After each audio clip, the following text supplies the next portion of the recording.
Council, which advises the Contra Costa County Board of Supervisors, specifically Joya's District 1. And we'll start off with roll call. Wow, Thomas Lang, Here. George Cleveland, here, Tom Owens, Not here. Dr. Melinda McLean, Yep. Jim Herman, I believe is absent. Randy Lloyd, Here. Mickey Norris, Yeah. Terry Etlinger, Jed Hart. All right. Okay, I may be on the edge here, but I think we have a quorum. Your math is good. My math is good. All right, treasurer's report. Yeah, we're still sitting at $2,901.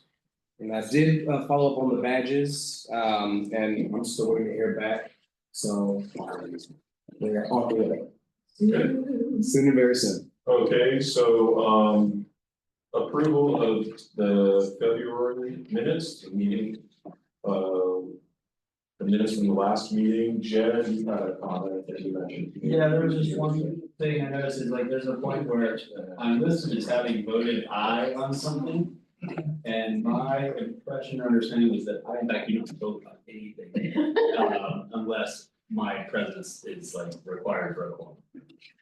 Indeed, there was no one else that motioned, and so I just went with what was said. And so I'll call up my notes on that regard to see. And let me just say, like, I generally don't vote aye or nay. Okay.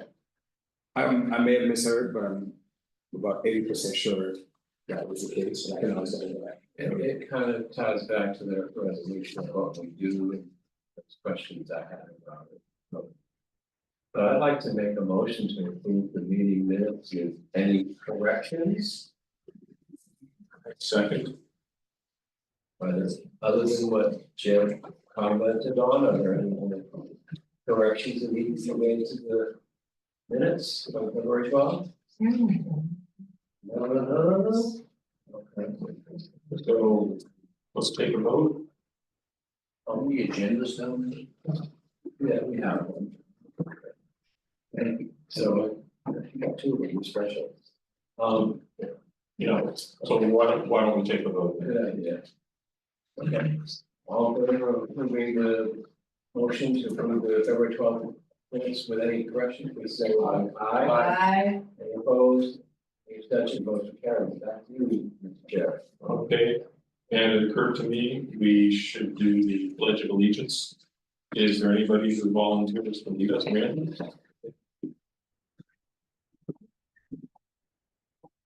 Over here, that's a California flag. I pledge allegiance to the flag of the United States of America and to the republic for which it stands, one nation, under God, indivisible, with liberty and justice for all. As soon as possible. All right, so now we reach the part of the meeting where we have the updates from the county and from fire and law enforcement, so Ronnie, would you like to give us the county update? Yeah, it's pretty short update this Huge. Oh.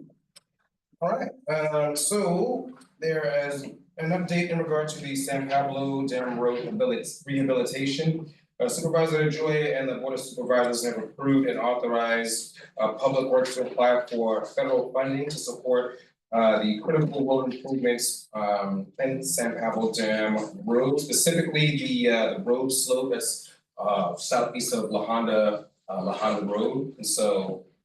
The hole, Yes, the huge. the hole, what the locals just call the hole. Yeah. And so this grant would cover about 80% of the project costs, with the remaining 20% funded locally. So this would go into enhancing road conditions, improve safety, and strengthen the resilience of that section of the roadway.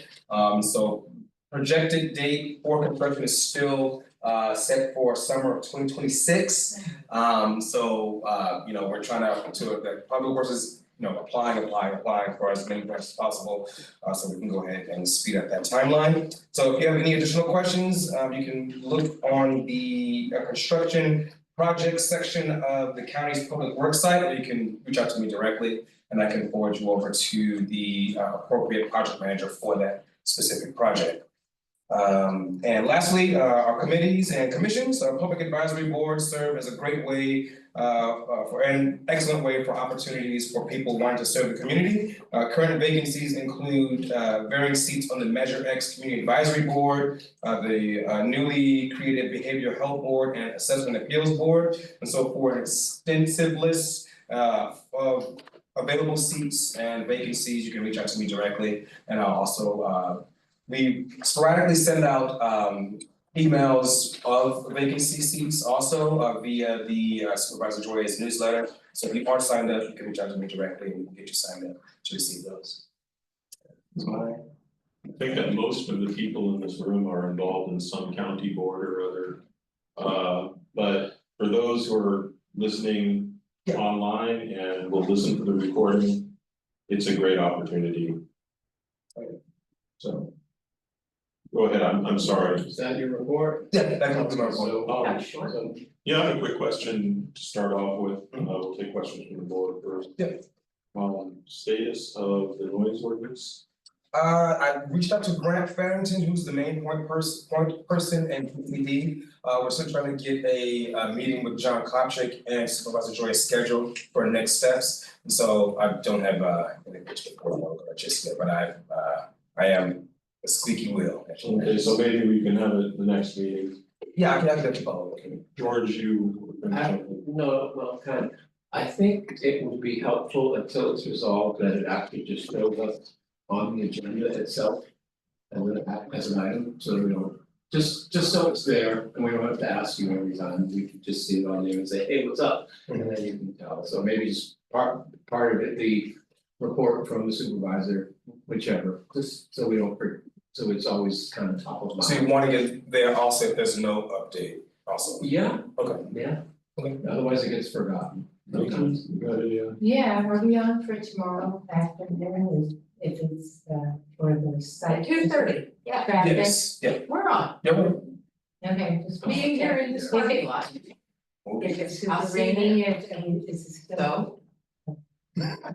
Wear good boots and bring an umbrella. We're getting public works, they come ready to tromp. Oh, yeah, oh, yeah, lots of walking, so get your. And I'm sure John can, he can step it up, he can too. Further question from the council for Ronnie? I think just so you have one.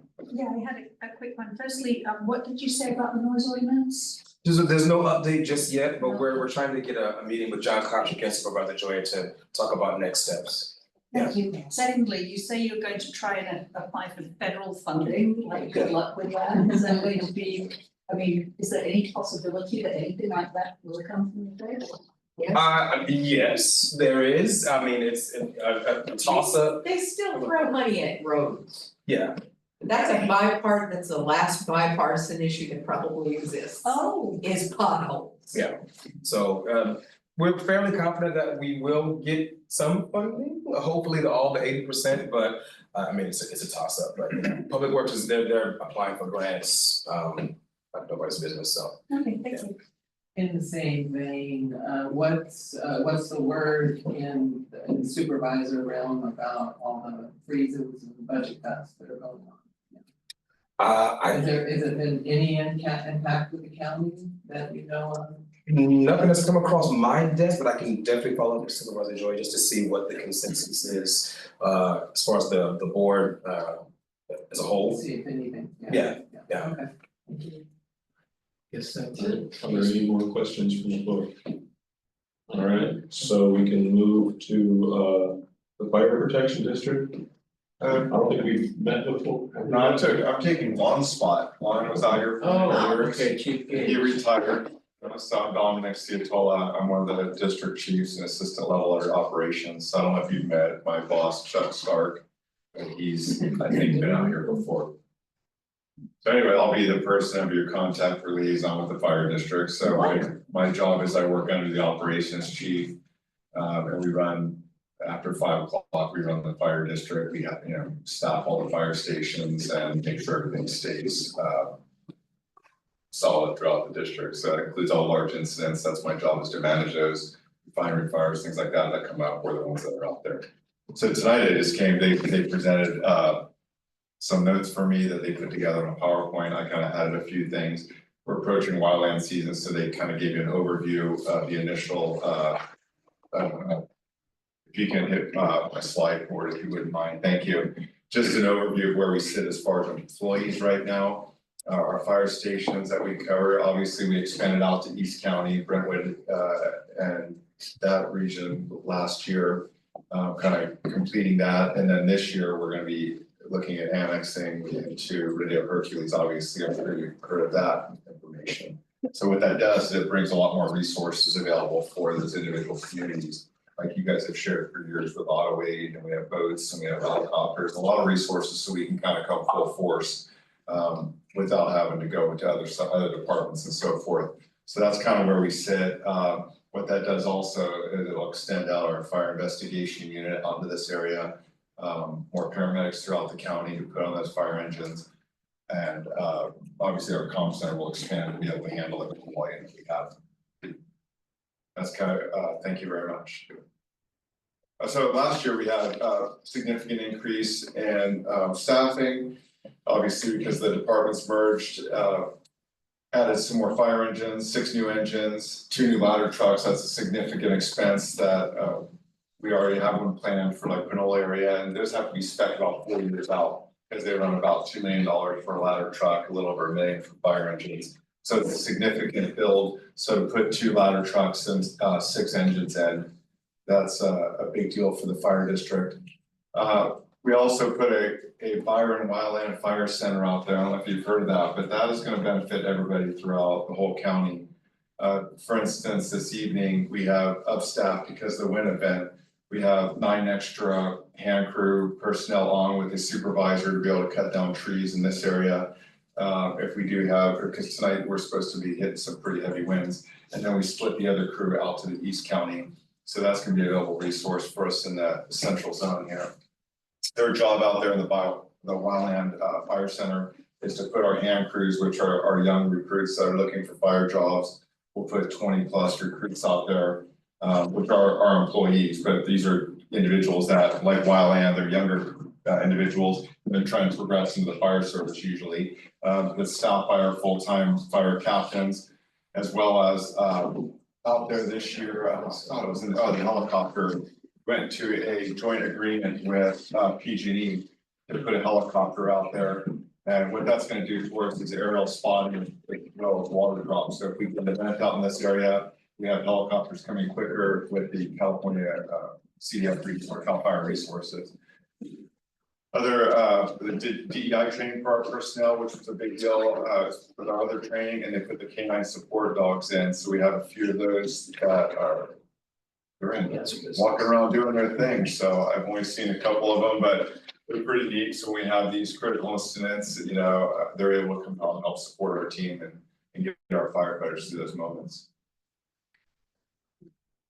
So this year we have academy going right now. Over 20 recruits are in there. Yeah, we're trying to get them through. It'll take a few more months, but they should be ready just around summertime to be able to fill up our fire stations real well for us. Radio Hercules, I spoke to already. I think you might have read or heard about through the county the nurse navigation program, which Okay, that's an unfortunate name for that. It sounds like you're trying to get around the nurses. Oh, that's what they call them nationwide, the nurse I know, navigation program. Or the nurses are always lost, which is not my experience Nurse of nurses. navigation program. Anyway, it's not your fault, but I never I thought looked about at that, that. that's a wonderful name for that. I've never thought about that. I always thought of it being the other one, like nurse. Are the nurses lost? Are you trying to find them? Maybe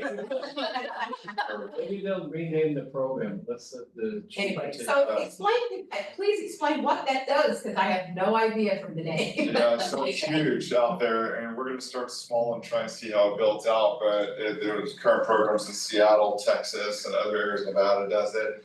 And what we do is we put those nurses in a vehicle, usually an ambulance or with other personnel, paramedics and EMTs. And they handle the real low level calls. Because of our high call volume, a lot of those calls are people that just may have the flu, earaches, vertigo, whatever it may be, skin rashes, something that's so minor that, you know, an urgent care could take, or a doctor appointment would be appropriate. Some people just run out of medicine, they're calling 911. So to decrease our 911 calls and to be able to manage the patients appropriately, instead of them sitting at John Muir, getting them more sick in the emergency room from flu patients and so forth, the nurse navigator goes out there, sees that they can triage it, it's pre-triaged in the communication center, but then they go out and that nurse can help them set up doctor's appointments or say, hey, no, we gotta transport this person, and they're able to help navigate that patient to a better path rather than That's transporting. really nurse patient navigation. It is, that sounds good too, yeah.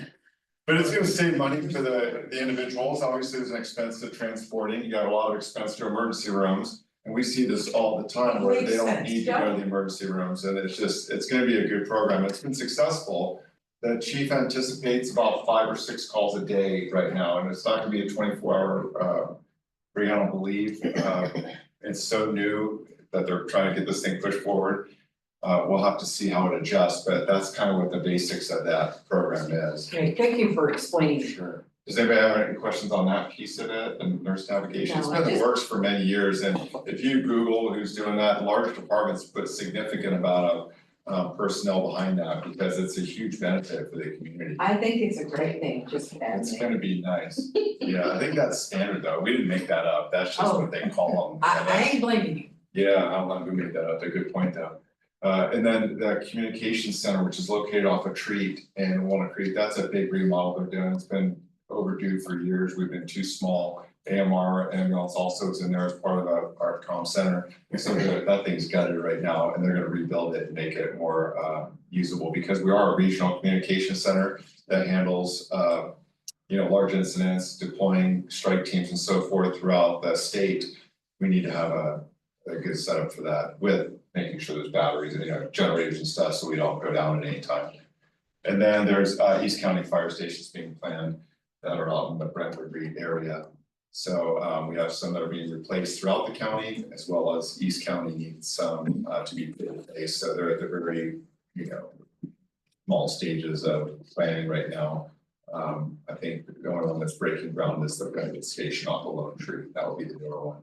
But nothing planned out in this area so far, because with all the merger of Pinole and Radio Hercules, those stations were remodeled. We're looking at how to adjust our response plans for when we become one department. It should not affect this area here, because station 69 will stay where it's at, same personnel. Only thing that will adjust is where we put our ladder trucks, and then adjust what we call our auto aids, who actually responds in automatically based on GPS location for our vehicles.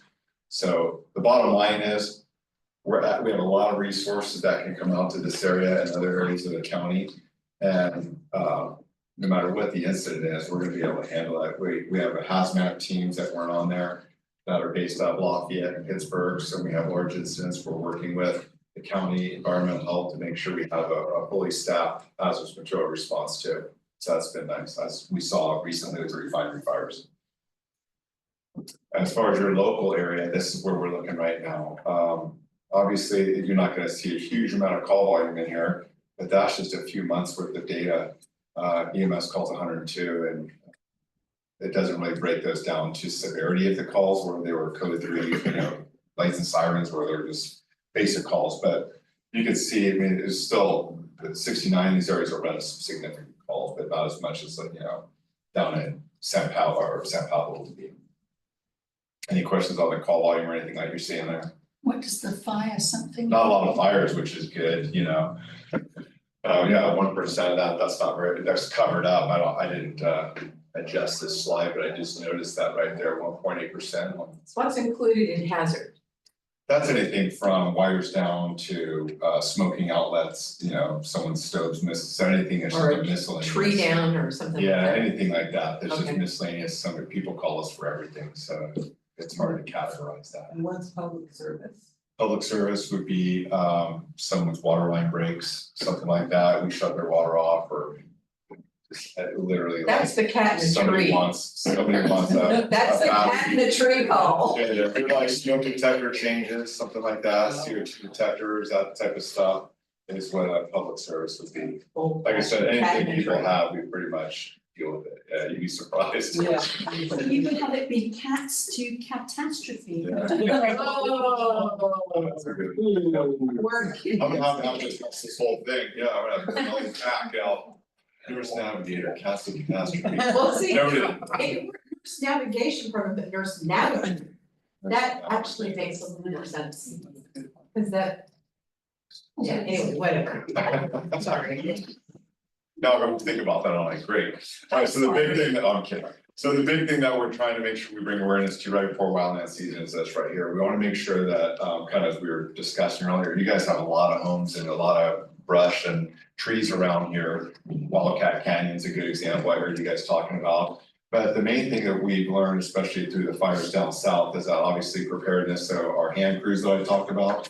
They go out, they work all year and they do brush clearing. That's a major function of theirs. They work with not only our department, but surrounding agencies of Moraga, Arvinda. Also to assist them to make sure we're keeping these zones open. We have our dozer program, so we have dozer operators that are gonna be starting here. Their job is to clean up the trails after the rain starts. So we have a grader that works with our dozer operators and they work in teams to grade every trail throughout the county, excluding East Bay Regional Park trails. They do them, most of them they do themselves. But the big thing is when we get to wildland season is how are people gonna prepare themselves? So they put a couple notes up here for everybody to kind of reference.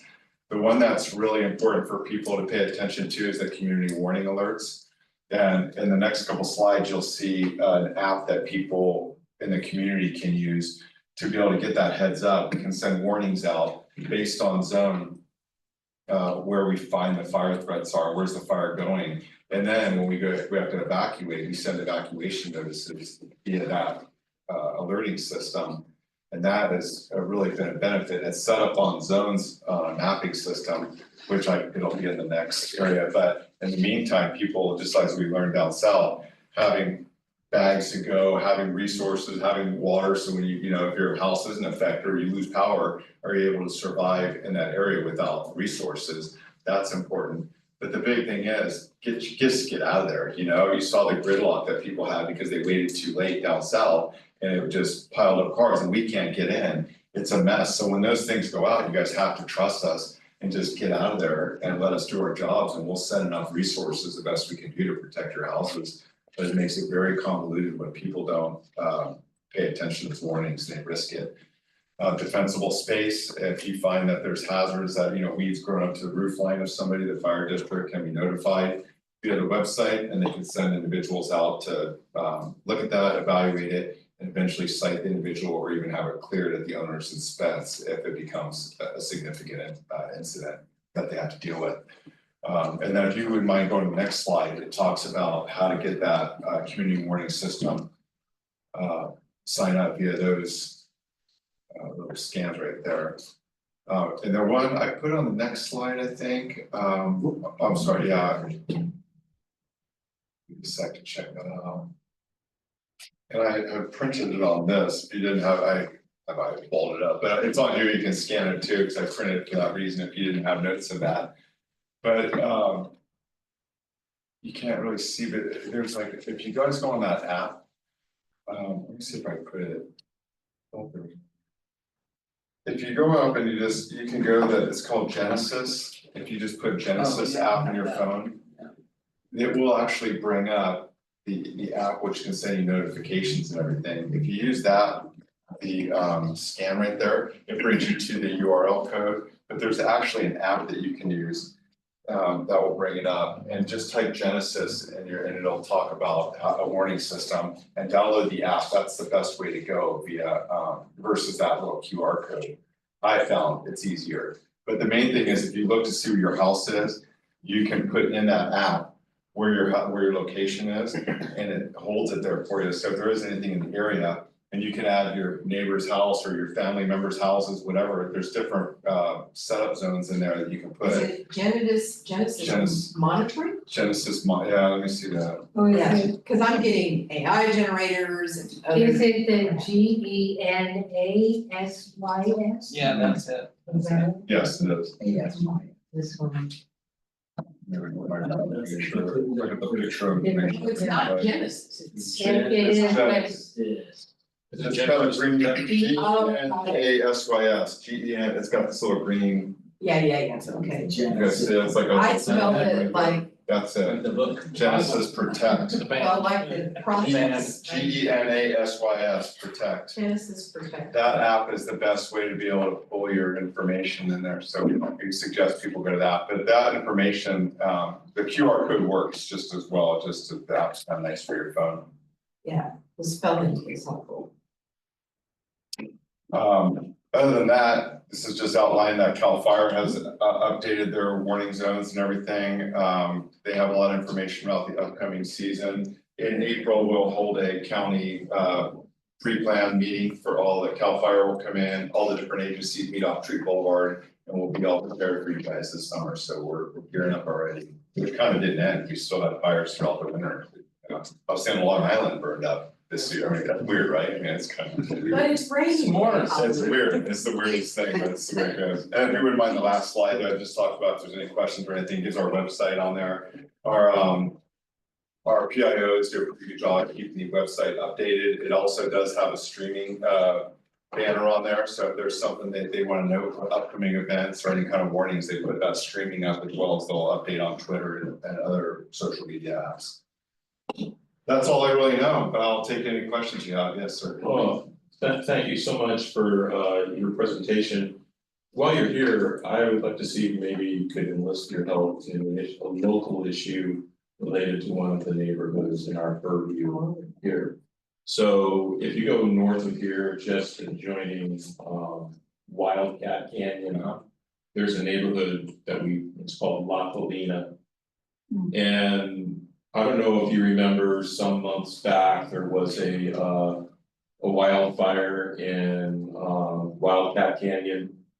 We get those all the time, I don't remember specifically, but the barn fire, okay, the barn, that was the barn? Yeah. That one okay. was bigger than others. Right. Yeah, so what happened is that was close to that neighborhood, but at the same time, there was an additional separate fire that occurred in the neighborhood, much smaller, but it was a separate fire. And they contacted the neighbors, contacted Contra Costa Fire, but they had a very hard time getting the dispatchers to understand that this was, a completely separate occurrence. And I emailed with the representative of this group, I think as recently as a week and a half ago. And they haven't been able to sort of sort out why that miscommunication occurred. So I think it would be nice if we could arrange some sort of contact between Contra Costa Fire and the neighbors to go over the incident and sort of figure out what happened and how to make sure that if there is an incident where there are sort of two separate events occurring at the same time like that there can be attention to both of them. So I was wondering, do you think that you would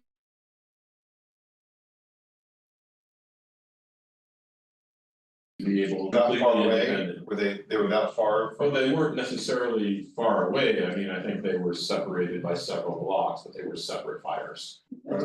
Two separate fires that were close to each other, and apparently the communication went awry because they couldn't understand that there were two separate fires that just happened to be close by. But they were reporting it different. They were reporting a different fire. Yeah, so the whole idea, it isn't to cast blame, it's just to make sure that there are clean lines of communication.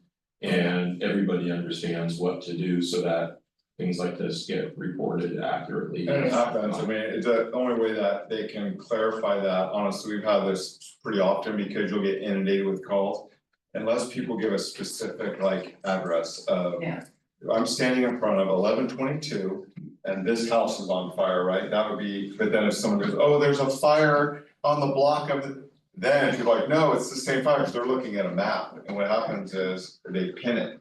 You know, so if they pin it and then there's a So fire back, then that it would be, becomes, so it that would be becomes really confusing, useful information, you so know? if there could be some sort of contact Okay. between a representative of your office and okay, a neighbors group, I could pass you okay, the name and email address of the person who I've been corresponding with. okay, And, you know, maybe we Yeah, can we'll sort reach that out and out, see what maybe the happens. issue is, you know, there just needs to be the correct information given right, yeah, to the fire department, and that's a fine outcome, right. but. It's hard, yeah, I get what you're Caution. saying though, and if we can pull, if we have the tape, we can pull the tape Yeah. and see what happens, dispatch tape, so we The can look at it. concern with the neighborhood is the fact that it's heavily forested. Sure. But it's also, it's a challenging access because it's Right. basically the light out here, you go up the hill Yeah, and then keep going up and then eventually bang it right on Main Right. Street and it's.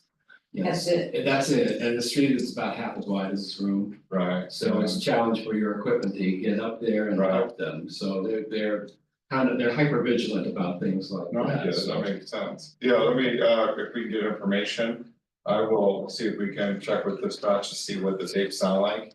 And then we can make contact and see, maybe like I can hear, you know, if they were specific and then pass that information. So is it easy for me to track down your email address? I might get you a card and then. Okay, I would appreciate that, thank you so much. Further questions? From the Mac, anybody? Anybody in our audience? I actually had a comment. I couldn't get to the chat fast enough. I actually had a comment for Ronnie, but maybe this would also work for the fire department. Because it's also about the roads.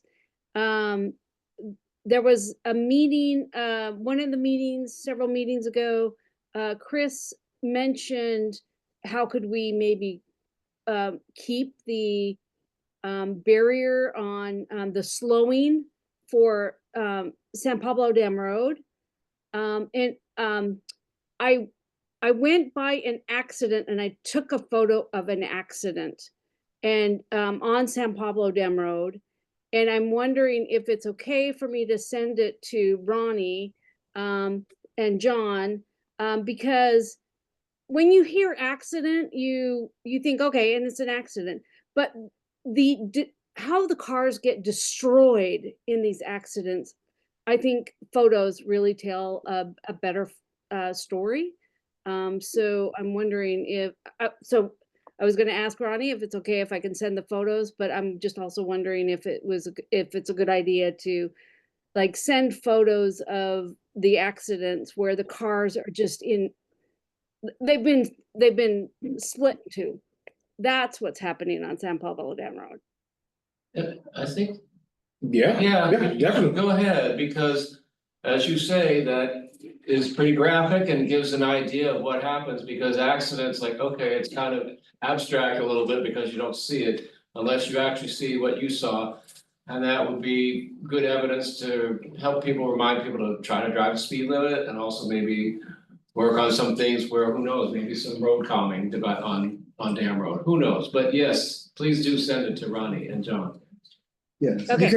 you can send that in the email, but I just responded to you with Heather. Okay, all right, Yeah. all right, thanks. Thank you, Heather. Are there further questions from either the floor or council? I just want to say thank you, Chief Ciatola. I said it right. For coming to give us the presentation, introducing yourselves, it's nice to see you. Yeah, thanks, nice meeting you guys, meet you. Oh, great, thanks. You got there. Thank you so much. You get a card, and you get a card, and you get a card. Thank you. Appreciate it. Okay, Police aren't here. Don't find fire. we have either the sheriff's office, Bay Station, or the highway patrol. No. Okay. There's a wreck. Bradenburg was scheduled to be here, but I'm assuming she's out on. Okay, duty. well, if That's she, probably good. yeah, probably something to do with the weather, but if she gets here while we're still here, then she can report, but I guess we can go to our discussion items. Okay, so we have two discussion items. And the first one is a land use permit to amend a current approval. I won't read through the numbers. to legalize an existing square foot, 960 square foot modular building at an existing facility. An existing 4 foot tall retaining wall and landscaping improvements, so this was unpermitted work that we're being asked to approve. Is the representative of the project here? Okay, in that case, I'd like to propose something that, since we have the representative of the second project, which is the related to the car wash and combining 3 lots into 2 lots and constructing an apartment building on one of them and so on and so forth. Since we have a representative here, I suggest that we talk about that first. Is that seem reasonable? Yeah. Then we can go back. Okay, then we can go back to the other one. So this is file number CDPR 24-9. And this is a development that has less parking and is higher in height for the proposed configuration of 3 lots into 2 lots. The scope includes doing an addition to an existing car wash and increasing the number of vacuum stations at the car wash. And it includes demolishing an adjacent existing building, construct a multi-story apartment building, and will also include accommodation for a new park area. So we have sir, are you the architect? I'm the architect, yes. So why don't you introduce yourself and just take us through the project, and then we'll ask questions. Would you like me to stand or sit or Yeah. how? If you stand there, then you Yeah, can that way see everybody can see. on Zoom. So the package, my name is Scott Galka, I'm the architect for the project. The package that was included in the agenda was the old package, that the last package we had that we presented to the county, and they came back with some comments. And then we worked with John and we worked with some of the neighbors and came up with one as a response. So that's the one that's actually on the screen, is slightly different than the one in the package. So we've been working on this project since the end of 2022, when my clients bought the land. They own the car wash and they bought these 3 lots with the main purpose at the beginning to extend the car wash.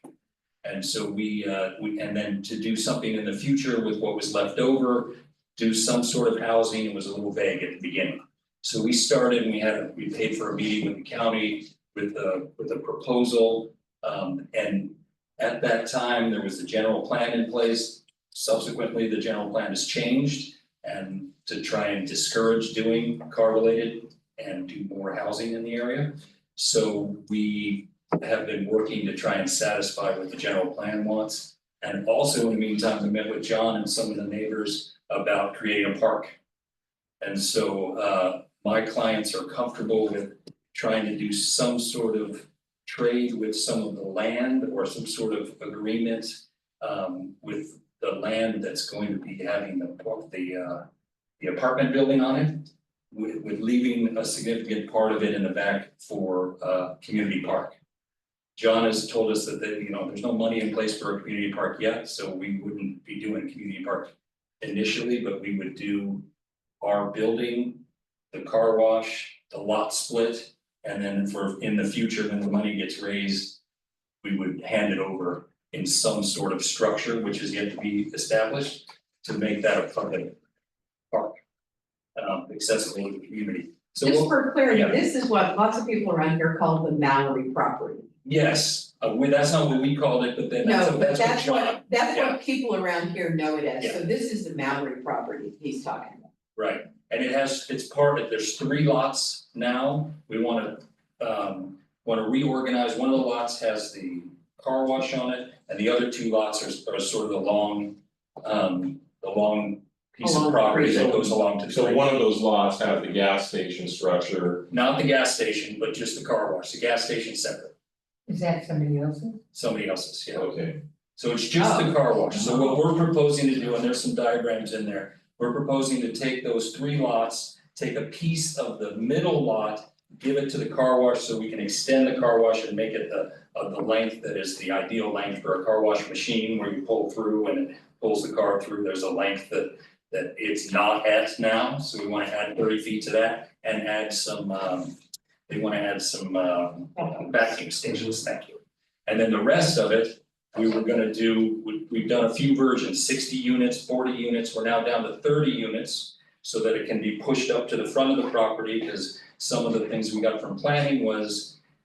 You wanna have a presence on San Pablo Dam Road. Right, And then also the park, and the people we talked to at the park wanted us to make sure we left a decent kind of bit of the site for the park, because it drops pretty precipitously in some areas. So they didn't wanna end up with a park that was just a steep grade. So we've created something where we pulled the building up. My clients wanted to create 30 units minimum, and so we've created a 4-story over parking. And then in order to meet, we're asking for a little bit of a break on the parking, because if we met the parking requirements for 30 units, we would have to produce 55 parking spaces. yeah, And in order to do that, we'd be taking up the park with a parking lot, which didn't seem like it was gonna benefit anybody. So we're asking to go 1-to-1 for parking. So we're doing 30 parking spaces dedicated to the unit, to the apartment building, plus 4 for the park, plus 4 for guests. So is there any? can we look at A1 Can we move to the graphic that The might site? show the Yeah. plan? site plan, which should be A1? Yeah, keep going. Yeah, one more, Yeah, so that's the, yeah, that's, so can I walk up there and kind of? Yes. Yeah, sure. yeah, that's really helpful. Yeah. So what, yeah, let's look at this a little bit. Down just a little bit, Ronnie, so Yes, that, yeah, there we go. yeah, There we go. thank So you. this is the existing car wash, right, in the white. And we're planning on adding a little bit there, and then this part of it is part of this lot, and then there's a long lot already over there. So this becomes lot A, that becomes lot, or the other way, this becomes lot B, that becomes lot A, lot B. Here's our proposed building, So can you, where's the building again? right here. So that's the That's dark 30 gray. units. Yeah, Yeah. I mean, the housing, Yeah, and then this is the driveway, and we worked with transportation, they told us how wide they wanted it, what kind of parking strip they wanted. Yeah. And what part they wanted it to be on, they wanted this driveway to be far enough away from that driveway, so you still get some parking, we kind of tried to satisfy that. We also fire didn't want us to go too far in, because then you'd need a fire turnaround, which is, you know, huge. it would be huge, it would take up the park. And so this grade basically along here, it's relatively flat. And then it flattens out again up there, kind of drops down, and then it's over there. This, obviously, all these lines is that it drops really fast out of the park. And the creek kind of meanders down there. So what we're proposing is to figure out how to arrange for the future split of this building as under our control, that as part of the park, and then having a discussion about who controls this road in the parking lot. Just a quick question. Yeah. So all the parking for the units in the building will be under that grade, Not all of them, but as many as we could fit. and then some of them would be on the outside, And some of them are out here. and there would be 4 spaces that would be dedicated to the park. Exactly. Okay, and then pedestrians could access the park by But walking this down. way, we could also, you know, talk about trying to meander it this way, but this is the better way to go, because there's such a drop off there. And we don't wanna do too much work. Well, the more work we do closer to the creek involves, you know, Army That's Corps why you Corps of don't want to do Engineers. that. Right, exactly. It You involves really work. don't, Right. you want that to be a part, not a. Yeah, so when we worked on this with the people that we met on site, talking with some people who were, I guess, are part of the community. The Maui future- people. The Maui people that want this park to happen. Our initial thing was, we had the building all the way up to here, and they were, this area is really nice for the park. Actually, of course, they want the whole thing for the park. But my, But it's still But like that a won't be part. your issue, right? Once it's divided, then sort of the county has to figure out. what How to do, to- are you what putting to- paths in there, or are you gonna put, you know, Right. other kind of features in there? But what we've done is like, that is a very flat area by there, and this is a flat area, so it feels like you could make a usable park there, It's beautiful especially if down it's, yeah, it's really nice down there, well, it's nicer, there was people living down there and Oh, lots of yeah. trash, so they've cleaned this up a few times. And cut some of the trees down, there's also lots and lots of trees here, so. You know, we'd have to Be see, careful with that. yeah, we'd have to be careful with that. Cause, you know, there's eucalyptus down there and then there's some native trees and so. So the only access right now, though, would be basically an easement behind your building Yeah. for that parking lot. Because we don't know who owns those other lots over there in case there would be a way to get through Which that way. yeah, these, Well, I'm thinking this of the side old or- gas station, Where's the? Oh, that's part of Yeah, that. the old gas station's right here. yeah, and then what's No, the No, left- the old gas station is Right, here. right in the Yeah, middle of Got that, it. yeah. So This you is a are- gas station now. So you are gonna remediate the gas station? Yes. Okay, okay. Does it have a soft bottom story, because a lot of Yes. department building, so in an earthquake, it's not gonna be like. Yeah, we would have to, you know, we bring a structural engineer to make sure we're accommodating for that. Okay. Yeah, because actually what, in order to meet the mass, the most parking we can, we're assuming park lift. The elevated parking station, so we could get, I think it's 22 parking spaces under there. Whereas if we didn't have that, we'd have 11. Right, So that's allowing us to sort of maximize the parking inside of our building. The height of the building is. Well, we're doing 4 stories over parking. Right. And then, and with the park lift, it's gotta be a fairly high level, so it ends up being, I don't even know, I'll check and see what it ended up now. I think it ends up being 50. Depending on what we do with with what type of roof, we haven't gotten into the actual design of it yet. But I think we're at 55, and Yeah, I it's think well over the. it's well over, yeah. That's. so the two things that are different is the dividing lot and the height limit, these are the two things that. And the parking, And the parking, Yeah. those are the three things. Yeah. Many things, yeah. That you need a variance for. yeah. I have a question. Go ahead. What is are the vacuum stations for the public who want to just come and vacuum, or is that for the part of the car wash? Because we have another Right out here. right across the street from where we have, vacuums. Right, I mean, And a yeah. handheld kind of. From what I was told, it's for, I mean, my clients, they own several of these around the Bay Area, and so they feel like this is an asset for the community. To come in and use those, whether they're using a car wash or not.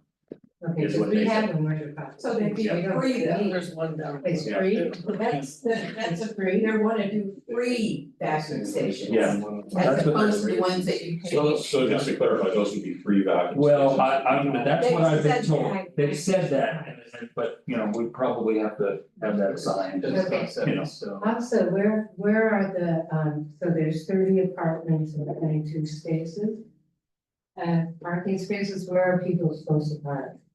The other people, Well, so there's, yeah, well, it's not enough parking, well, okay? I mean. Is there enough for one vehicle per unit? One vehicle per unit. Yeah, And so the you units are, have 30 spaces, we have 30 spaces covered. got it. And 2 accessible spaces, which are required, and then a couple of extra spaces in the back, and then a few spaces for, And then the charging yes. stations, And which there's- I know you have to put Which in.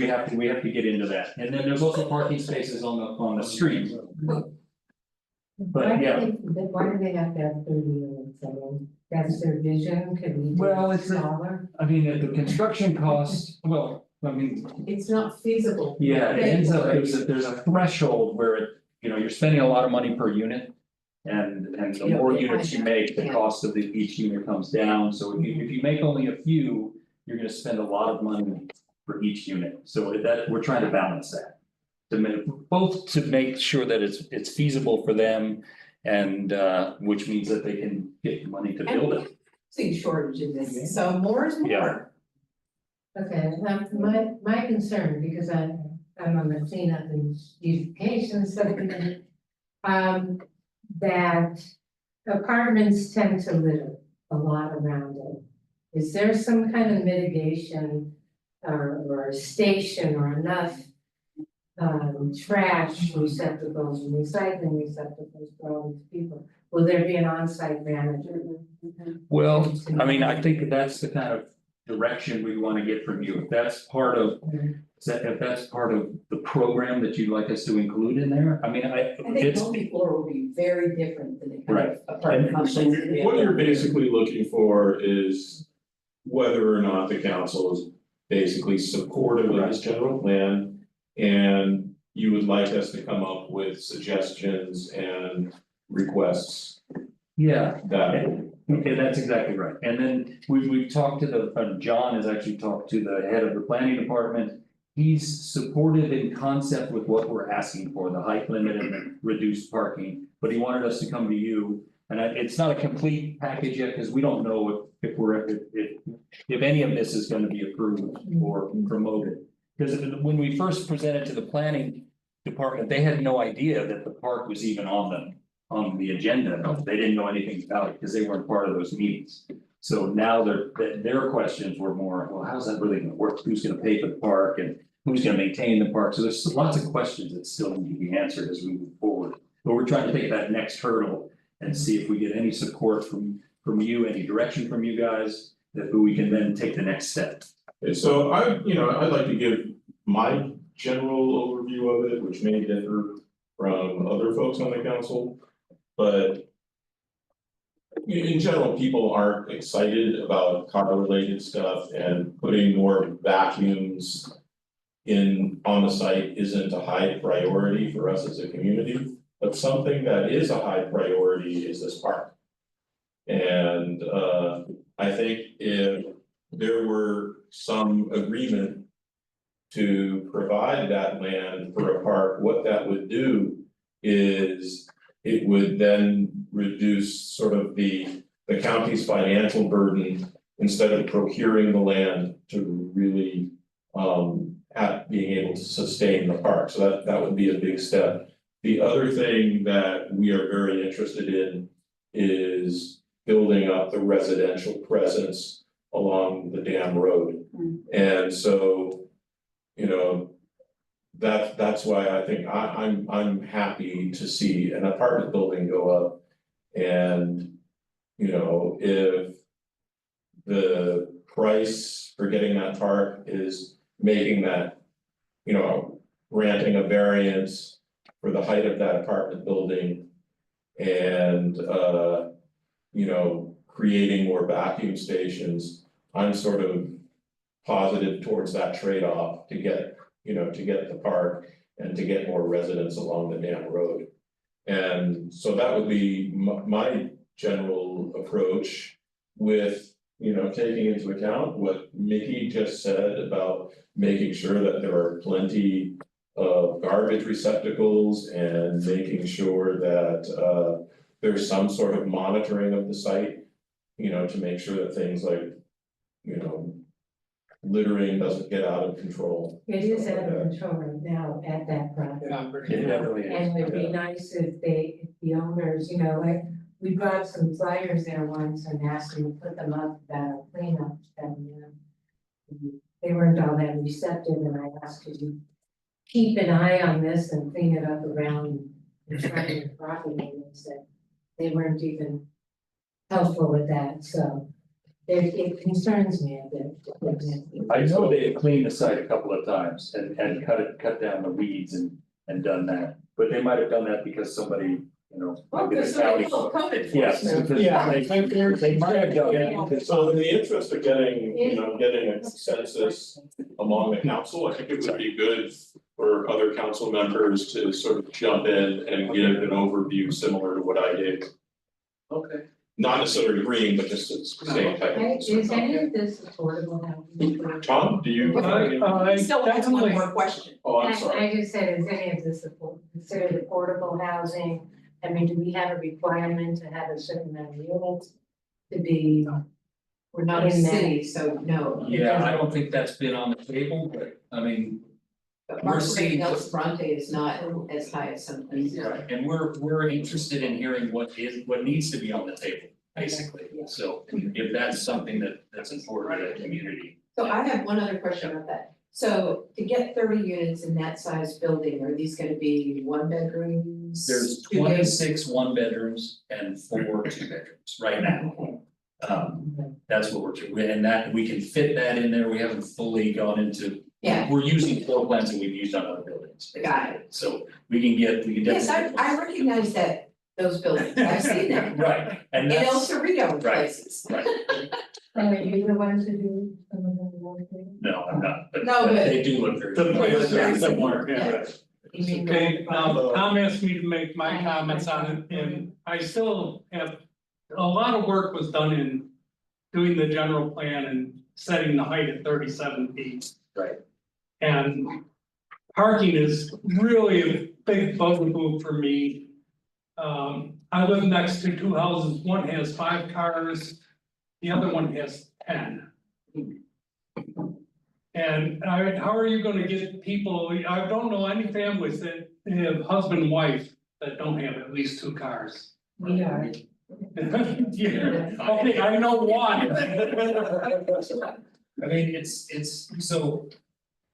From my experience, I've worked in most of the cities in the Bay Area, so a lot of cities are reducing parking requirements. I'm significantly. aware of that, but it's a Yeah. problem here in Alphabet. Yeah, It and- really is. So the requirement for a 1-bedroom here says 1.75 parking spaces, and a 2-bedroom is 2.25.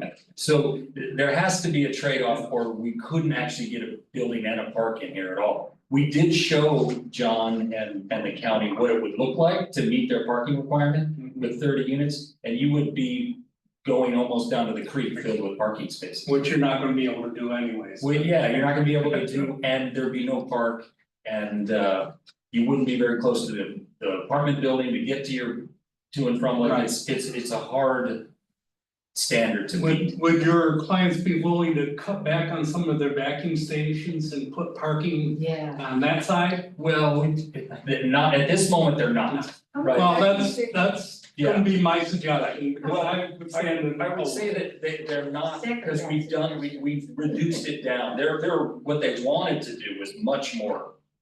I think they wanted to do 18, and now I think there's 12 park, or 10, we reduced it down to 10. I'm sorry. Yeah. So is there some, do they have some business calculation which says that putting in those additional Even though they're free.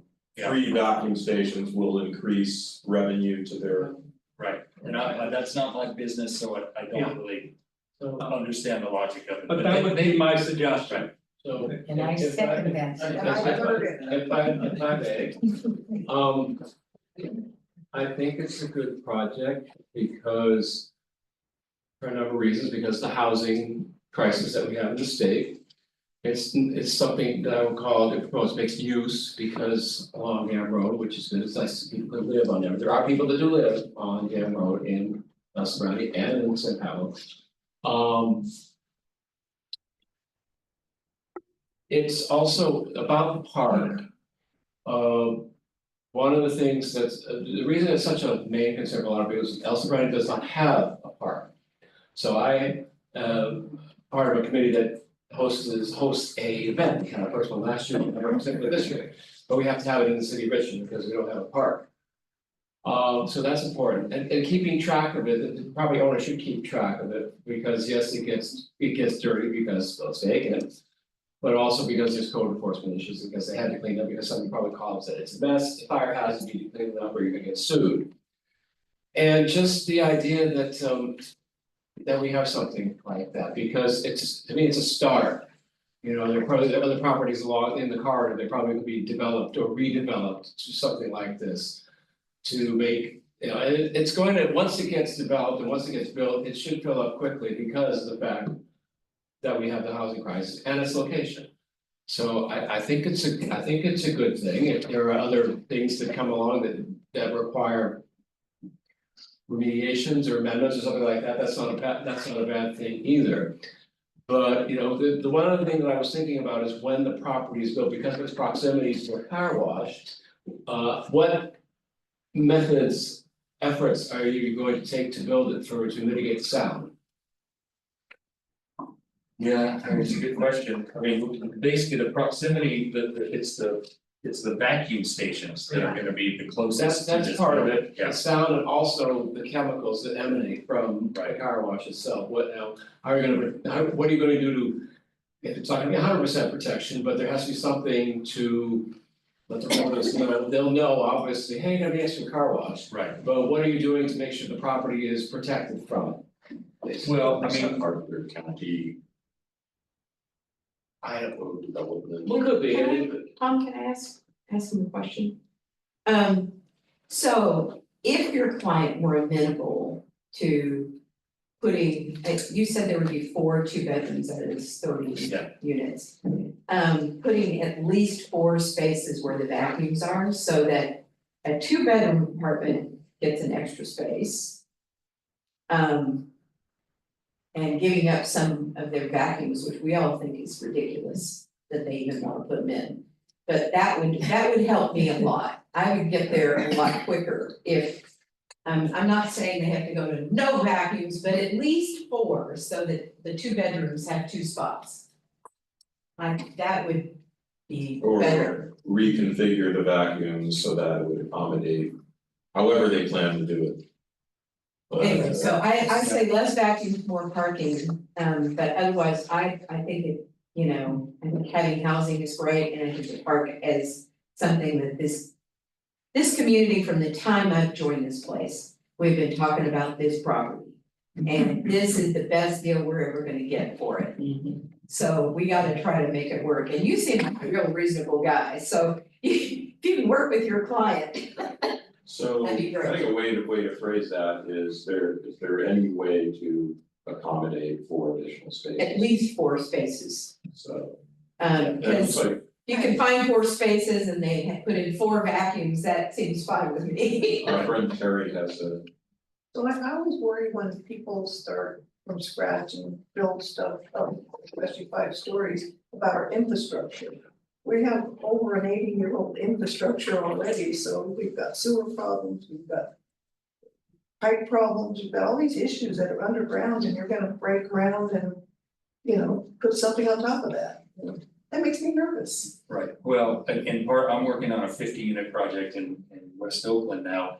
And the whole process, we have to meet with East Bay Mud, we have to meet with PG&E. There's a long process to make sure the infrastructure, and in that project, we had to pay some money to upgrade certain things. Oh, you will pay a Project. fortune to WCWD, I can tell you that right So now. we'll have to interface with all those agencies and make sure that what we're. talk to Harry. Yeah. Providing needs. Your guy from WCWD, There we go. there's the sewer man right there. so you're responsible. So prices are not set by. I know they're not. Just to be clear, it sort of seems, like, obviously this started long before I was here. The start was vacuums, that's what your client wanted, was to Yeah. expand. They bought that land as part of the reason is so that they could expand that So to a they- more efficient. So they could expand that, and like, given I think it's the prohibition or what have you on new automotive related things extends to Appian as well. So if you drive down Dam Road and Appian, there's plenty of stuff for your cars. So, but it seems like they're working on it, like, they have this idea, this is what they wanted. And then housing, obviously, you have to meet a certain number of units for it to make sense. And the trade-off here is the community would get what looks like a not like insignificant amount of land for a park. And the price is some vacuums and a taller building than we're used to. But I think the housing conversation throughout the state stuff tends to sit around, as much as people might want to keep height down, keep density down, we're never gonna solve our problems of like that's other stuff. So is it that the cost is like a slight height variance, 20 feet is not slight. But it is, I mean, the direction they moving is up because they don't make land, and some vacuums on them. Is the price for a park and housing. That's what we're proposing, right? And what came up with the owners is when we first bought the land, when they first bought the land. The general plan hadn't changed yet, so it was okay what they were proposing to do. By the time they got organized to do a submittal to the city, a preliminary submittal. That was the transition to this new general plan that suddenly it was not encouraged to do any of that. It's, I mean, if you drive from the border of San Pablo over to Appian and then up, it's like, I mean, 90% what this is. like related. So then I get it, yeah. And that comes with its own like environmental issues, so. Is there? Does it seem like they have any room on, I mean, adding extra parking spots, I mean. I remember when I was a kid, there was a game, Sim City. And the designer said he eliminated parking spaces from the game. Because if you design the city with parking lots as they're needed, that's basically all you end up with. So we might have a situation where people have to walk a little further, but is there wiggle room for them, or is this sort of like, you're here with the like, listen, I'm Well, not fine, but. So that, like I said, they've, this has been evolving a lot. What they really wanted to do was just have a little, they wanted to basically take over the whole land. Yeah. For the car wash with something in the back where you could put housing in. And they've been, in their mind, I'll say, they feel like they've been squeezed and squeezed and squeezed, and lately they're like, that's it. We don't wanna take, this is the minimum amount of vacuum stations. But having said that, we're going through all these hurdles. We're meeting with you, you're giving us feedback, I'll go and present it to them and talk to them about, see if they can move their goalposts. So Here's a goalpost, get rid of the car wash and the bathroom. Just leave those at the apartments, and maybe make a few more apartments or something like that.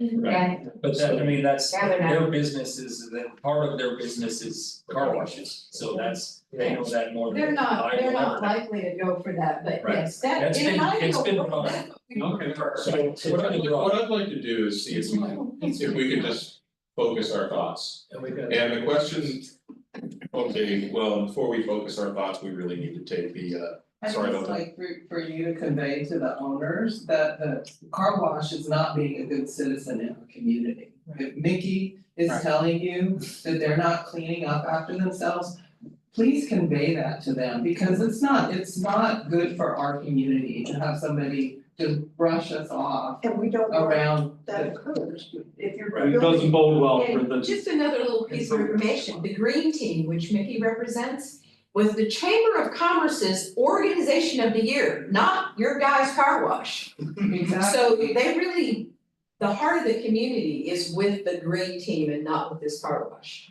Exactly. And that's So, all of us. So if they really want us to use their car wash, they're not helping. yeah. So, Yeah, they're not good neighbors, basically, they're just not good neighbors, and so it's not, it feels like we're being held hostage about what we want for the park. Because they want to expand their car wash and then put Yeah. housing on top of that, which don't mix. I mean, Sue, I had a thought about how to mitigate the parking a little bit and maybe make things a bit greener. If you have an apartment, it's really difficult to have a plug-in bike. And electric bicycles are a big deal, and they are something that's actually usable around here. It would be really nice to have a bike lane in the middle of it. And that would help mitigate, a whole load of different things, but they would need to have some sockets down there, otherwise you just can't do it. And they're just such hot things right now, and they're crazy fun. Yeah, and I agree. I would just say that to me, I think this idea of having more people downtown is a great idea. Yeah. It's gonna help all the businesses and so forth, and it's gonna probably help the litter, because instead of people just driving by throwing crap out their windows, we can look and hey, stop throwing that crap out your window. So I think this is a really positive thing from my perspective on the housing part of it. As far as the trade-off being to have a more competitive car wash on each end of that being, of the damn road. That's the challenge, frankly, I don't think the Shell has to have an advantage over this other one. Yeah, and don't get me wrong, I want housing, we all want more housing, so I'm fully in support, it's just. And I think that having less parking could be a good thing, because Yeah. remember, the next generation coming on is not invested in cars, is our generation. That's the And I think it encourages people to not have a car, which I'm fine with, I don't think people should have cars, that's why we only have one car. We have crappy public transportation here. Yes. And they don't encourage better cram. further questions? I think now you can focus the dots. So Every gentleman. So let's focus our thinking a bit. So basically. What we're being asked to do is sort of provide an opinion. Is this a workable plan so that we can move forward with this template. A workable direction so we can move forward with this template and suggest changes or possible accommodations? Or is there something here that's a fundamental deal breaker that says this is not workable? So maybe we could just take a poll of our council and raise our hands if we think the framework is workable. And we can encourage the owners and Supervisor Joya to move along this direction. With our comments there With our- and thoughts. With our comment, Yeah. I've noted down some thoughts here, but overall, raise your hand if you think this is just generally a workable direction. And no pressure. If you disagree. No, I think it can be. I think It can be, I still have too many reservations to give it a thumb up on this. Okay, so should we, yeah, so It's a split vote. let's see. The kind of direction which Supervisor Joy was also going in, that we don't necessarily need a vote, but just kind of, just, this is. This is a straw poll. Yeah, we're just kind of just giving as much feedback as we can to Scott's clients, yeah. So I think you can say that probably most of the committee, most of the council is in favor of this general direction, and there are a few council members who have reservations. And what I would propose to do is write a letter to the planner, and I'll convey this consensus and also point out that there were questions about affordable housing, monitoring of garbage and littering, questions about, carving out additional parking spaces by potentially cutting down on the number of vacuum stations or creatively reconfiguring how they're arranged. Questions about mitigation of sounds and chemical odors from the car wash. And, a warning that several community members have indicated that the owners, could be more responsive to a desire of the community to keep things clean. And to merge. And for the good neighbor, I think it's partly a communication issue, because I don't think it's the owners. It's more than, it's not the managers, it's the people who do the work. And need to be explained, and it might be a language barrier as well. Might explain, here's what's going on with the property, and tell them, did you know that there's a park there, greenland, all the stuff that you do here? Be careful of what you do, because it impacts the, just because you think cars are whizzing by all the time and it's all building and stuff. There are people that are paying attention to this, and they care about the area, and they wanna make sure it's good, so help with that. And and tell them, maybe if somebody from a local organization comes to you and says, hey, can you do this? Just take it, because they might, it could be just a communication barrier, that's all. So I'm just curious, I don't know if you know the answer to this question, but how successful is that car wash? Because I very rarely even see cars going in there, whereas I see them at the other end, where the other car wash is. Can't really answer that. Every time I've been to the site, there's been, they do a good job. yeah, they've done long lines every time I've been there. Oh, really? I like the diamond.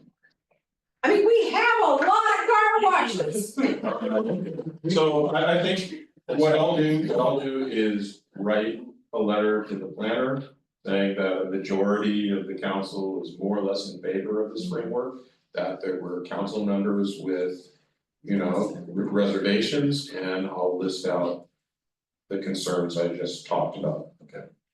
That sounds great. Can I just say one more thing? Sure. The building height in this new general plan is 45 is what it's been changed to. And we're going to 61 right now, depending on how we design the roof. So it's a little taller than 38. Cause that would be But like. it's a slippery slope, once No, we I'm do just- one. No, fair enough. I mean, your reservations are Well, still, that's why it's a variance. yeah. That's why it's a The variance. variance, And, this is my 2 cents, I just think that density along transit corridors, and that's the only transit corridor we really have. Right. Is useful, because you can actually get to BART 2 ways. on the dam road and you can actually get around.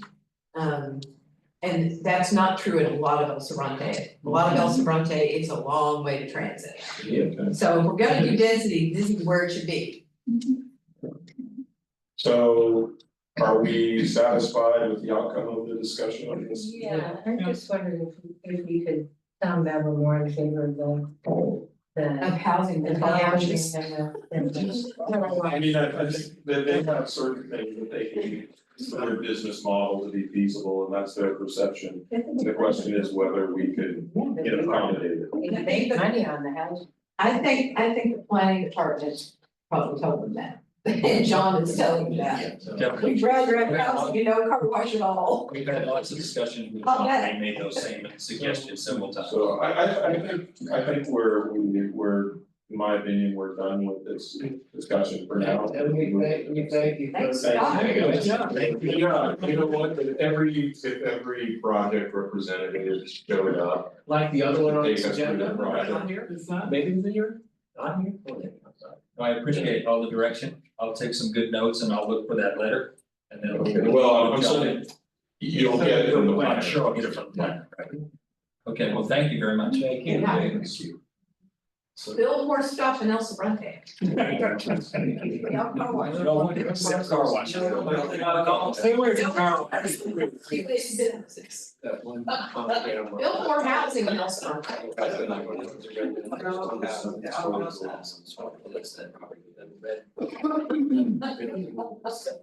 You know what? We could really gargantuan plans. It's like, we could go in our stores. We were told that by the architect. Oh, yeah. Oh, Alright, so I'd like to move to the Housing is probably. a land use permit. Do you think, Ronnie, you can display the drawings for it? We have a Where CDLP 91-02036, that should be all in position. To legalize an existing modular building.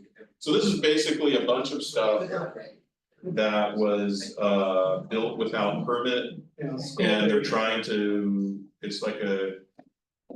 I don't wanna be religious and say come to Jesus, but that's kind of what this is, come to the county.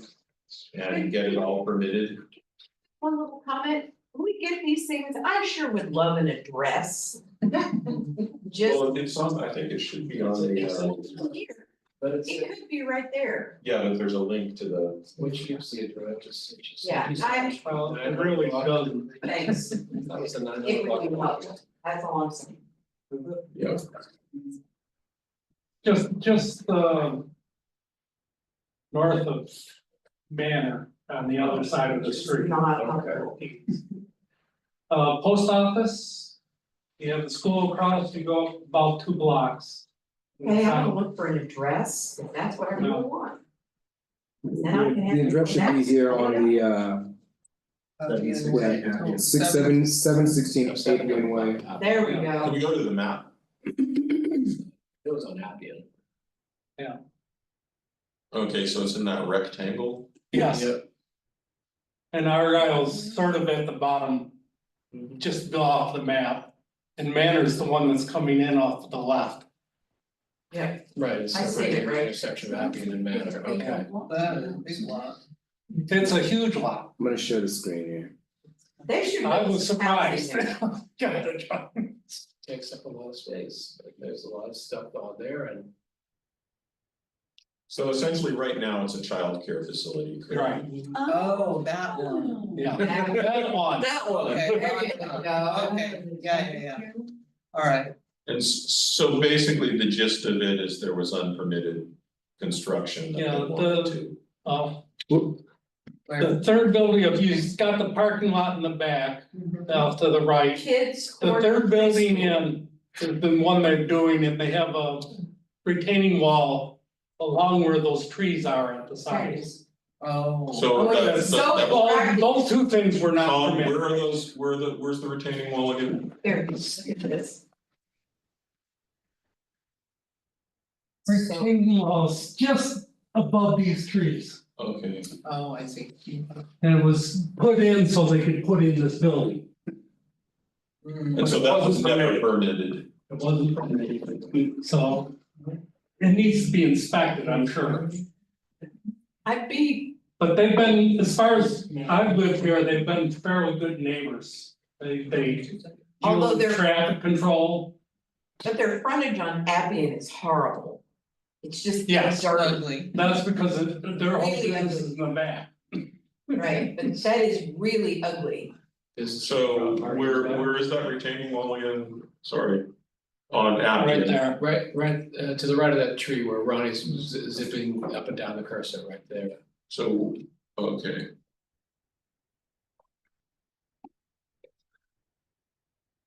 So. Is there any way we could maybe ask them to pretty up that? Retaining wall? So Well, it's is it not the- the retaining wall, it's the whole front of the property where the We're playground On is. Appian. We're facing On down Appian. and it's not the most. They could do some planting. They're probably on a very tight budget. So, yeah. That's a very I've got a ground cover that'll grow frickin' anywhere, and all they gotta do is throw some of it in there. I'm telling you, it doesn't have to be expensive. Well, so if they're bringing it, if they're going to the county to bring it into compliance, the county will. Take care to ensure that the structures are safe Right. and everything is according to code. We hope. We hope, Yeah. but that's the county's Yeah. function, not the applicant's. And the thing that we might ask from the applicant is that they investigate some approach to landscaping the area so that it's less of an eyesore, if that can be done within. Maybe the beautification committee could talk to them. No. I really don't. I have a question, because I'll give you my ground cover. George? I have a question, I don't know what a Morello review is, I'm just trying to.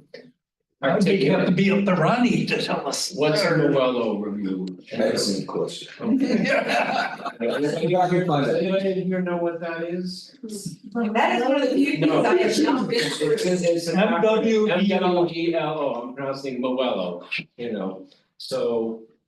I suppose I could have brought out the photo. Model water efficiency landscape ordinance. Oh, So it's- it does need a Moello review. The very thing we're concerned about, they're gonna ask them. Okay, well, Cause actually, you're not allowed to not landscape.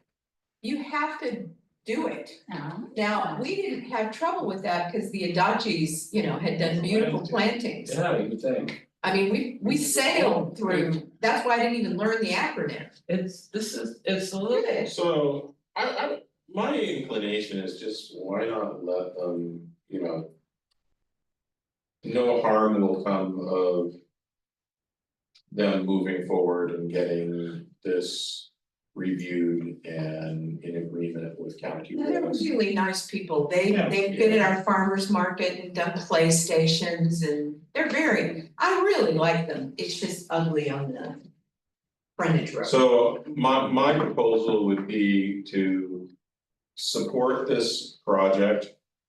And to just highlight the Morello review. I think that's fair. Yeah, the request that they beautify a little bit. Yeah, that's Yeah. fair. Well, we don't even be willing to help them beautify on Appian. And I can Yeah. suggest that there are members of the committee who could provide helpful suggestions. Yeah.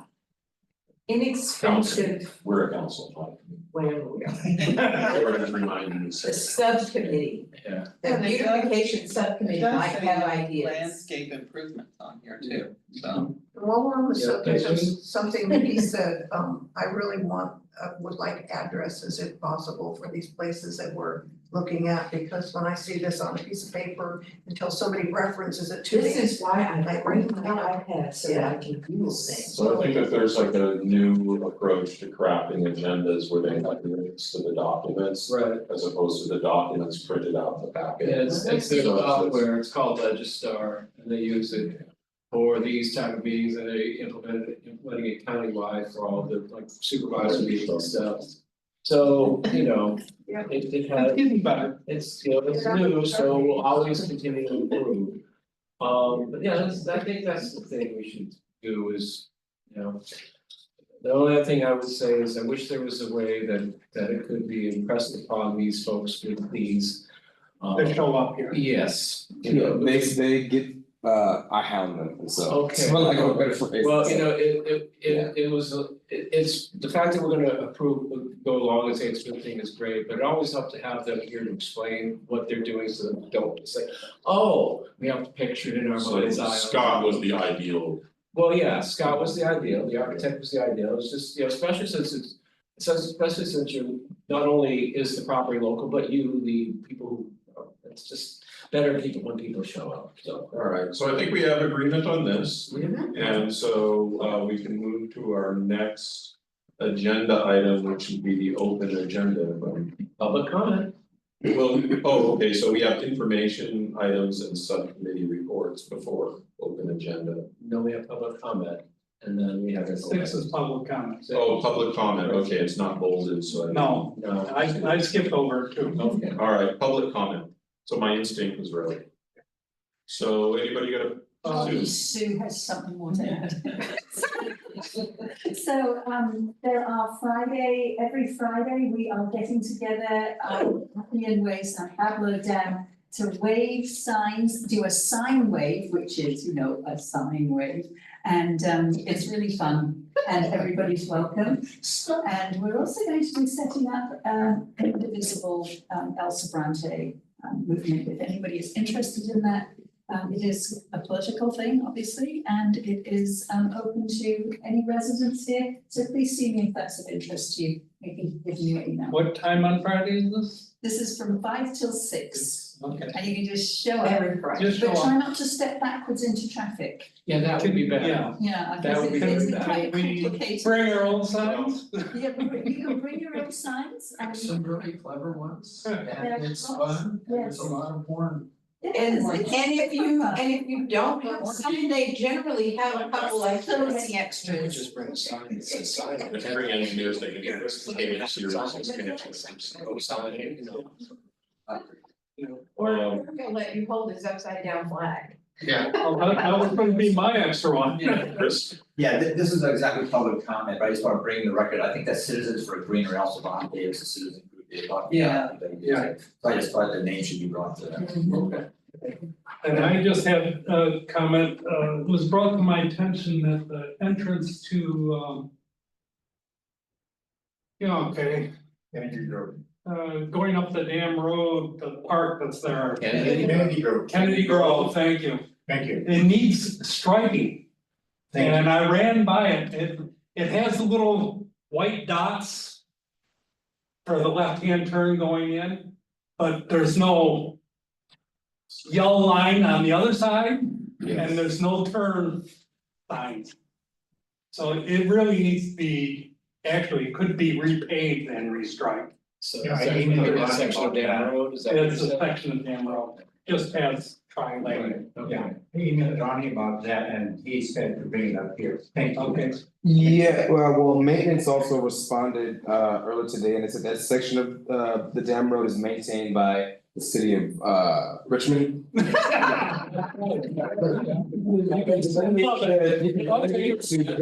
If it's county, it's striped yellow, but these reflectors that were sent over, these are specific to the city of Richmond. Okay, so then I take it this information has been Should go to the city. forwarded to them and with the note that it's because of its location, it's heavily used by El Sobrante residents and. Well, no, I'm just still so heckling. Well, that too, but you know, it's Right. like there's, you know, but it just needs to be put there, so. Maybe Trying to figure out why it's- council member bound. Is the swim club, is that part of Richmond? I'll have to check on the map. Because I know south of the park I is think they're county. unincorporated. I think the Yeah, club is yeah, I'm unincorporated. leaning more to. Yeah, it's all unincorporated land. No, part of Tri-Lane is in Richmond and part of it is in county. okay. I missed that one. Look at the street signs. Yeah. Any I missed further that one. open comments? Yeah, I had a question. Does anybody know if Canyon Drive is El Cerrito or unincorporated or Richmond? But doesn't it depend upon where you are? I don't know. Yeah, we're on Ken. No, I know, don't be facetious, I know. Welcome to the.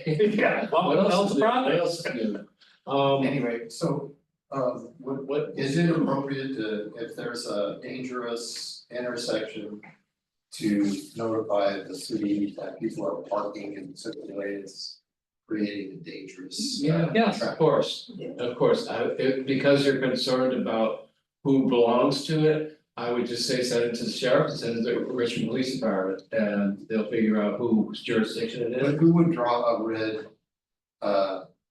curb? Well, I think you want someone to make the determination of the danger of it, and then. It's not code enforcement, but. That's public Public works, it's a public works But you thing. can do it on mobile citizen, Yeah, so if I posted it on local citizen, would that be? that's probably I think so, fastest way. yes. I find that that's fast. You get a response pretty quickly and they know exactly where it is because of the geocaching. Yeah. But you gotta be standing right where it is. I mean, that's part of the tricky bit, is you can't like do it at your house, you have to be standing where the problem Don't you when you is. take the picture. Also, isn't there a photo? You can also take a photo, but Yeah. I mean, like, when there was all that dumping happening over at the Christian school, I had to walk over there to make a mobile citizen thing, so that it would be the right location. That's the tricky bit. Oh, that's okay.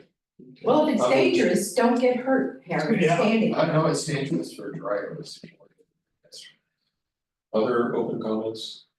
That's, one more. Did we ever find out what the cameras were that were on? We did, Okay. we did, they belong to Caltrans. Oh. But nobody knows, the Why? sheriff's office doesn't know why they put them up, they don't know who's looking at them. They do know that they don't have any video, they're live. Weren't they tracking, weren't they tracking Caltrans. the amount of traffic going by? Yes, so it's, because it's Caltrans, that was their guess of why they're doing it. He says they're probably in some office, God knows where, and we'll never even know who's looking at them. But Or why? But the sheriff's department did ask whether there was video, because they thought, well, that'd be interesting to know. Yeah. So that's what the sheriff said, so they belong to Caltrans. So just one more thing, before I came, I was listening to John Joya's town. Pyramid. Yeah, John Garamendi's town hall. He wants to see protests, Yeah. I know it is, so just to throw that out. and he's in the front row of every protest in Washington, he's always in the shot. So he wants to see protests. You mentioned indivisible. Yeah. Yes, he did. Information. Alright, so no more open comments, so let's go to the information reports by members. So not only is the church going to have its 75th anniversary on April 26th in the building, where there will be a floor for sure. We are now in a 6-week wait with both EdMud and PG&E. And if you do the math, you realize that we can make that, hopefully. And that means that the Good Table Cafe is gonna open mid-May, maybe June. And pretty soon I'm gonna be looking for a cafe director, so if there's people who would be good at running a pay what you can community cafe and managing a staff that's half formally incarcerated kind of folks and obviously has food service experience. Do feel free to ask me for the application. So we're happening. It's a miracle. So you just knocked me. So one other thing is, and I don't need, this is not an action item of any sort, this is just sort of an FYI. I don't know if anybody else in here, maybe you did, knows that there are what are called district projects. It's in the state, it's like a federal earmark, but it can be done in the state. And they can be up to about $3 million. We have applied for one. through Buffy Wick's office, and they were very, very helpful. If we get that, then we would get to do a bunch of things that we can't afford right now. Like make our parking lot better. You're gonna hate our parking lot. Those of you who are anti-parking, you're gonna really, really love our parking lot. Cause there's gonna be really, really nice handicapped and charging parking, and then the rest of the lot is gonna be kind of what it is now, which is pretty much crap. But we would like to do permeable paving, and we would be able to do that if we got this grant, as well as extend our solar and battery backup so that we can become an emergency shelter. I think we have a very strong chance of getting this money if there are any district projects at all. It kind of depends on, California right now has a surplus, but we don't know how many things are gonna get shunted to California that the feds normally pay for. So, pray for the budget process, and we will hear in June. It wouldn't be appropriated until the following year. But we have applied for that, and it's, you really shouldn't apply for, it's not a small amount of money, you need to do big projects. But not more than 3 million, so. Is Planting Justice opening up anytime soon there? I don't know what their schedule is. They have hired, oh, she's wonderful. They've hired a nursery manager, her name is Megan Taylor. She's worked in the nursery business before, she's young. They wanted her over, the new crew over at A. Daniels, and another nursery tried to get her, and Planting Justice got her. So she's on the job now, and she is working on, that's why I don't know exactly when they're gonna be ready to open. She and Sam Lustig are working really hard on the farm store and the nursery build out. Thank you. And the doors arrived today and they were all hinged wrong. And I hate Home Depot. Okay, subcommittee reports? Wait, I think, does Heather have something? Well, I just want to just say that, we're so eager for you guys to open, and the shed will be opening on Saturdays when you guys are open, and yeah, we're starting to schedule that, and if anybody knows of any volunteers that want to participate in the shed and in Triangle Works, we would love to talk to them. Thank you. Subcommittee, anybody that we, I think we know somebody who has something to do with the subcommittee. What could that possibly be? Okay, hands and beautification. So, next cleanup is this Saturday from 10 to noon. Gonna be a little soggy. And if it's really raining hard, it'll be canceled, but if it's not, we'll be there picking out locations to clean up, signing in and getting the equipment, and I don't think cleaning up until noon. Right now, we're gearing up for our Earth Day event, April 19th. Stage from here, from the library, and going out into the community. As I mentioned before, we're teaming up with Spawner and SOS Richmond. The green team, I should say, is teaming up with them and the library to sponsor this event, and also with the help of the Chamber of Commerce. And it's from 9:30 until 2, 9:30 until 9:30, people come in and register.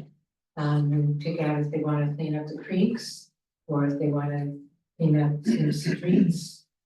And we are going to have an after event with info tables and activities and face painting for the kids this time. That's going to be exciting. And food and entertainment. We haven't nailed down the entertainment yet. If anybody has any recommendations for us, to be in touch with some people. We're expanding. It could be music, it could be magicians or comedians or songs, or our vision this time is to have kind of a variety show. So if anybody has any leads or know anybody who's interested in that, let us know. We're hoping to get John Joya to come by and say hello and speak to our group, so if you could ask him about that, that would be great. And we invite anybody here with any information you want to get out, we'll have a catch-all table, so if you just have a simple brochure or something like that, we would you can have a table, we'll ask you to say a few words too. And if George, maybe you want to have a Meals on Wheels or a fried table too, at our event, On which day is this? April 19th. It's our- Holy Saturday. It's our third Saturday. And It is it's Holy also, Saturday. it's the Earth Day event, but we want, this is built community building, so we really want the people and the organizations and the events that are happening here in El Sobrante to come in and set up a table. And Heather, we're hoping that you will bring some information about the shed and Triangle Works as well. So that's what we're doing, and we'll be looking for volunteers for sponsors of food as well. So if people wanna help us out with that, or any donations, we accept those too, that will put towards more equipment and food and making the event a nice event for the community. And that, so the after event, after the cleanup, we're asking people to come by, get their faces painted, get their, participate in the entertainment and check out the tables. And we also are gonna have some children's art activity as well, right? There'll be a children's art table. Children's art table. So you'll all come and support our event in one way or another. And participate, making us budget clean and beautiful, and to honor the earth for Earth Day and the beautiful environment we have here. So what did I miss? Because we have other people who are part of this planning committee. And this is. Okay, so we're gonna be designing postcards to get out. So if you're associated with any churches or organizations that you can help us distribute these and promote our event, we greatly appreciate that as well. I'll take them to the Badass Civic Women's Luncheon next week if you haven't by then. I don't think we're gonna have them by then, but if you wanna mention it, then Again. that'd be great. Thank you. Any questions for the cleanup and beautification subcommittee? In that case, agenda items for speakers for the upcoming meetings, any suggestions? No, don't think we have, we just have a regular. Well, I'll think of something that. I know you will. So I'll shoot Ronnie an email. The school district never did anything. Oh, they seem, I think they're having quite the board meeting today. Oh, yeah, WCC, USD. They're doing some pretty, yeah, I don't know, if, like. It's going to get interesting, they're just, I think, payslip like the large amount of the workforce and then posted ads for hiring. So they're having a real fun school board meeting right now. Well, maybe That's right. that's what Well, we should. here's something I'm very curious about, and this is a question that obviously the fire department can't answer, but I'm very curious about how Medicaid cuts might impact the county hospital, and also, you know, we keep having this conversation about increased emergency services in West County. And I don't know who could talk about that, but maybe somebody from public health could talk a little bit about how those things would impact us. Or not. An idea. Yeah, well, Medi-Cal, I mean, it's Medicaid and then it comes to California, it becomes Medi-Cal. I have an idea. Since it is April and it's near our Earth Day event, maybe we'd want somebody who can talk to some environmental stuff that's happening here nearby or the earth, or Sue, maybe you have a presentation or that person who came to one of our subcommittee meetings. Rose? Yeah. Yeah, no, I'm sorry, could you, I was temporarily distracted. No, I was thinking for on the agenda for the next meeting, since it is. Oh, okay, so something on the local ecosystem? Yeah, maybe something on the low, I don't know if that's interesting to our committee here, but in honor of Earth Day and environment and stuff and that. Maybe that could be something we could add to the We've got some agenda to have. beautiful pictures of our lovely local environment. Yeah, so, But also hazards that we have and that kind of thing. so Ronnie, I guess sounds like we have three things for the agenda. We have I'll call it the environmental presentation, just put it out there. Possibly the school district to come talk to us about the fun and traffic stuff at Manor Road and Hilltop Drive. And the third thing, just what. Medi-Cal, thank you. What, that, so. Medicaid, Medi-Cal. So someone from County Public Health could come and tell us what Yeah. impacts there might be Chaos. with potential cuts to Medi-Cal and things like that. Now we can go.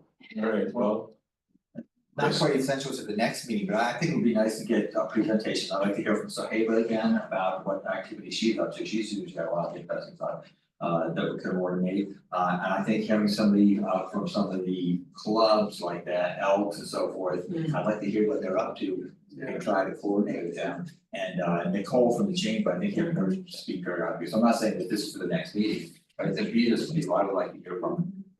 great suggestion. So Ronnie, clubs like the Elks or the Moose. And you know, what kind of community activities they're carrying out. And what was and having Sohela give a report on District 4, which is basically the part of El Sobrante that begins with an R.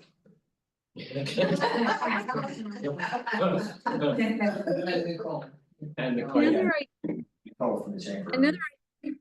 sorry, Go ahead, Heather. another idea, combining a lot of those issues. So, you know, you had a presentation on the park today. What about mental health and how parks help mental health? So, so that could be environment, health, and the park. Thank you. Yeah, so I think we can adjourn.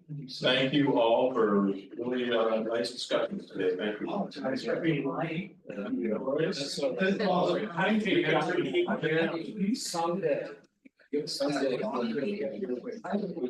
Someday for what? Oh.